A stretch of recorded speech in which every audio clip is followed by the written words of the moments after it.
It began during a dream. Tremas, her father, was telling her that she must get out of the house, that there was no longer any place for her at his hearth. He'd found a new wife, and she was going to have a baby. Nissa protested. She'd always been a loving daughter to him. It was wonderful that he was alive and himself. Could she not stay?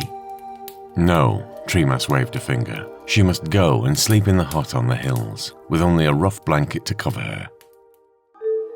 At night, and it was night now, Nissa would creep up to the window of her father's house and stare in at him and his new bride, slowly dancing by the fire. Something was moving across the wooden floor. A naked baby. It looked up at the window.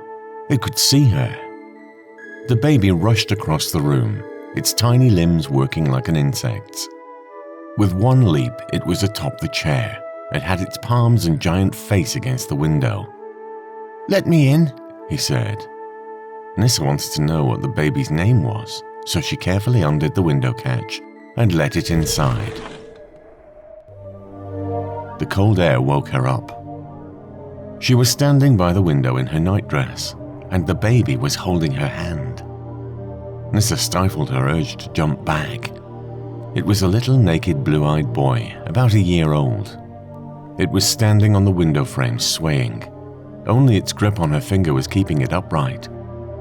Nissa knew enough about Earth children to realize that the baby couldn't possibly have got here on its own. She picked the baby up. "Come on then, let's go and see the doctor. He'll know what to do with you." She reached for the dressing gown that hung from the wardrobe door, and in doing so exposed the mirror on the front of the cabinet. In the mirror, she wasn't carrying anything. Nissa looked down at the weight in her arms. The baby opened his mouth.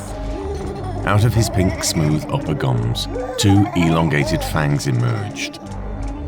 With a convulsive jerk of her arms, she threw the thing onto the bed. It bounced immediately back at her. It spun onto her throat, its little hands pulling at the material around her collarbone. Terrified, she ran at the wall, all instinct not to hurt the baby gone. Its head hit the plaster and rebounded, uninjured. Nissa grabbed the infant with both hands, trying to pull it off her, but it had enormous strength.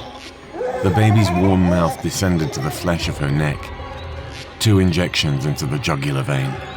Then the baby began to suckle. An awful calm descended on her, and she realized that the baby wasn't just taking her blood out, it was putting something in. A calming agent, a pre-med. The animal had to be calm.